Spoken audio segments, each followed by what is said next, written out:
Next, let's bring up, I don't even know what this is, to the Merv Griffin soundstage, Mr. Ron Garney. Really, they don't fight.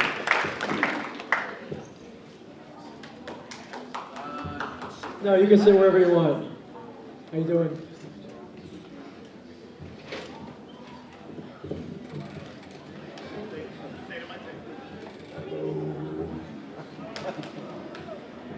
How you doing? Thank you very much for jumping in here. How's your con been going so You're far? very welcome. I am been pretty freaking crazy. exhausted. Just from trying to walk through there. It's Yeah. crazy, true, absolute madness. But like Ming said before, we put together our list of people that we would love to talk to. You were one of them. I don't know why, but fire away. Captain America, that's why. Okay. That's a good one. Captain America was limp and lifeless for a very long time. That's a good way to put it. But see, I like Mark Greenwald and stuff, and he had his day, and it just was, we've been on it so long, it was just time. You know? Exactly. I enjoyed his stuff. I loved Streets of Poison. I thought that was one of my favorite Cap story I arcs. loved Catwolf. It was my favorite. That makes one of you. That's good. I knew there had to be somebody.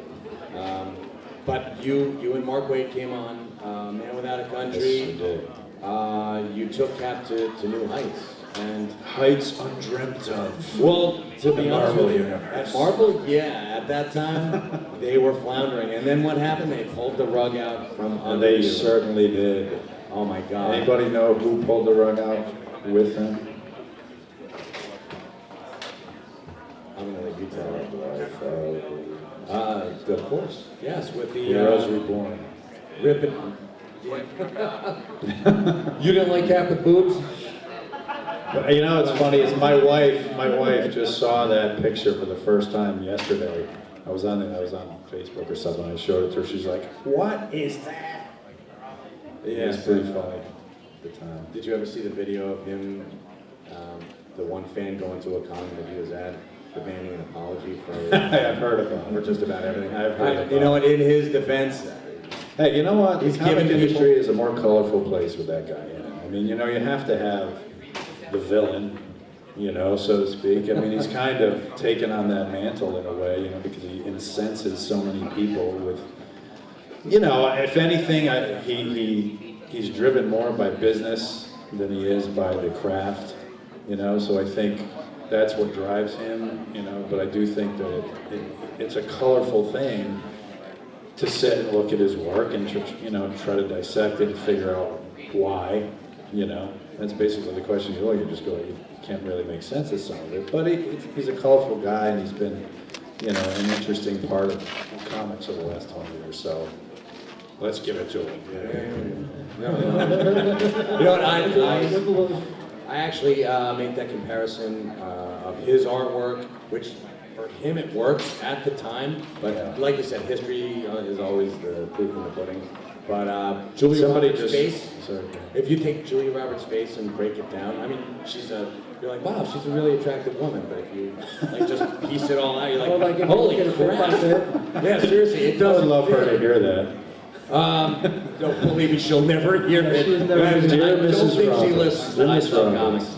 I analyzed your face. And, Yes, exactly. If I take each of your body parts separately, I just did the facial thing. analyzed it. I mean, your smile now is I really got something quite else ugly to do if you today. look at it. I'm not pleased.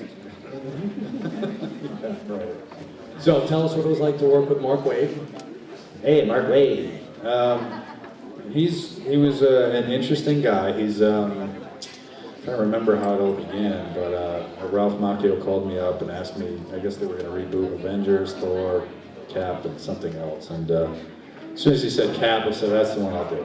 So he said he was launching with Mark Waid, and so I went into the city and met with him the first time, and he was very, very enthusiastic. That was the first thing that jumped out at me. Is he was just so, you know, he's a fan of comics, obviously, and his knowledge is, you know, is ridiculous. I mean, he knows things that I could never even imagine. But you know, he was very good at asking what I wanted to draw and what direction did I think it would be great for the book to go in and that kind of thing. So through those conversations, that's how Man Without a Country came about. He kind of had Operation Rebirth in mind, to relaunch it, but Man Without a Country was sort of spawned out of a conversation we had.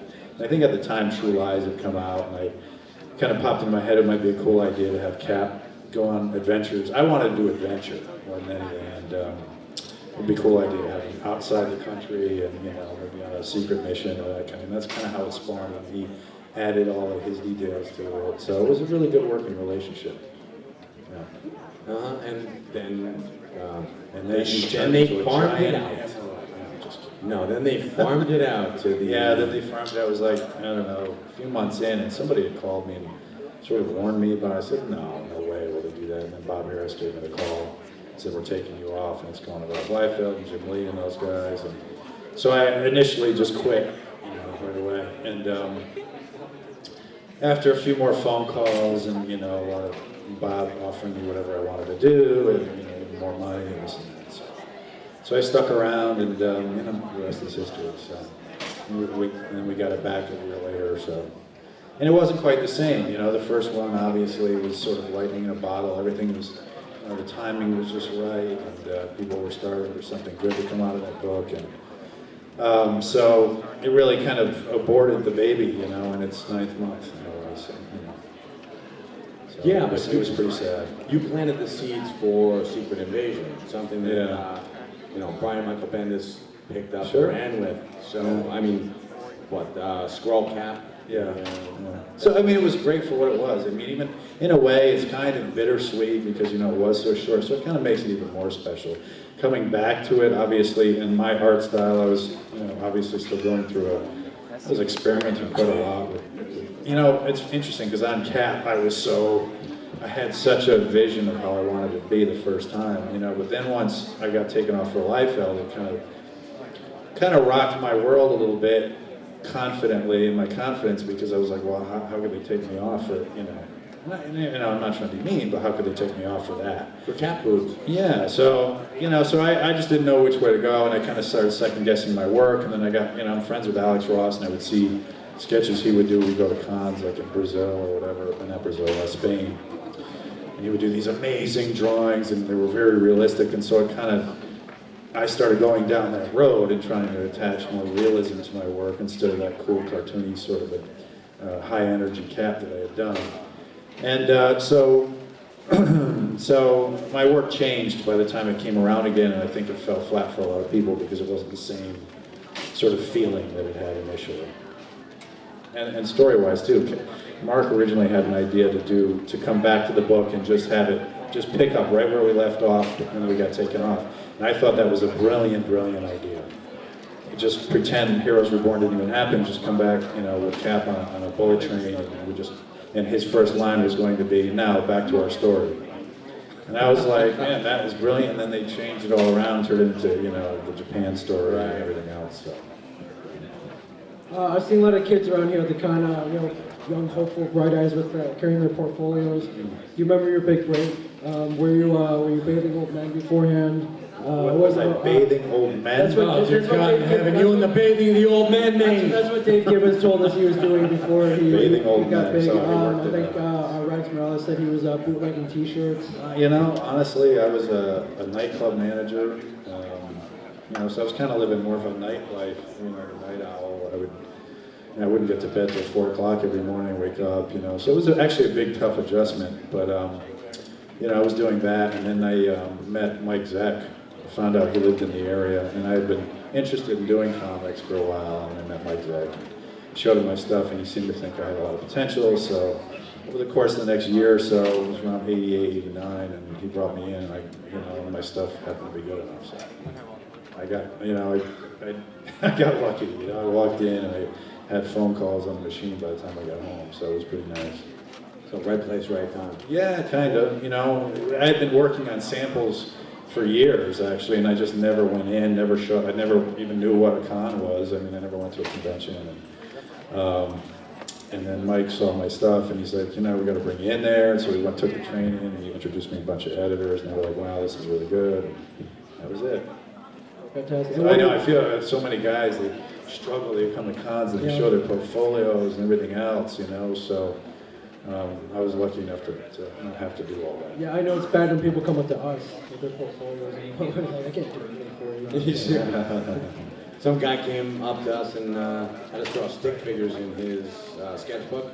Like, I can't even do this. Well, don't get me wrong, I worked hard. I mean, I used to go to the tops of buildings and stuff and draw people in perspective. And so I did the legwork anyway before I got in. I mean, I would, get anatomy books. I did go to school for art. I went to Southern University and had a drawing degree, illustration degree. And so, I mean, it's not like I didn't know what I was doing, So I put the legwork in. I just kind of dawdled working in bars for years, and that's how I rediscovered comics. So somebody had a comic behind the bar. It was a Secret Wars comic that Zach drew, and it turned out he lived right like 6 minutes away from where I lived. So it was just weird. Nice, superheroes and alcohol. Yeah, he started coming in, drinking at my mix. bar and stuff. What are you working on now? Well, I was working on X-Force, and now I'm on Thor, the one character I'd never drawn for Marvel, with Jason Aaron. So I've been working on that, and I'm excited about it. So. Excellent. I know I'm looking forward to it. There's a big man with a beard coming up the stairs. And he is a scary bastard, isn't he? I don't know.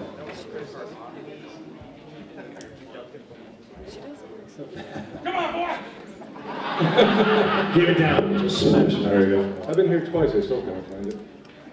Oh, the room? Yeah. You got lost? A little bit. Thank you very much for coming Yes, down. Ron, thank you so much for coming. We appreciate it.